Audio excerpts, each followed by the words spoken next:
السلام عليكم، ازيكم يا حبايبي؟ عاملين ايه؟ منورنا، وحشتوني. قبل ما ابتدي احب افكركم ان انتوا تعملوا لايك وتشتركوا في القناه.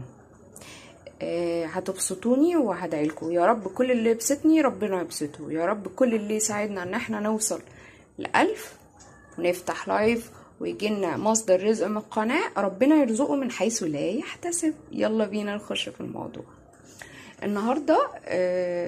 حاجة بسيطة كده حبيت أقولها. اللي عنده قولون العصبي، القولون العصبي بيتعب جدا من التفل بتاع الطماطم. التفل بتاع الطماطم والمسبكات.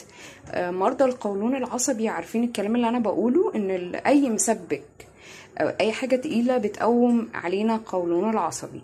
فأنا في حاجة بعملها كده فحبيت أشارككم بيها، اللي هي بسلق الطماطم، بسلقها. وكمان لو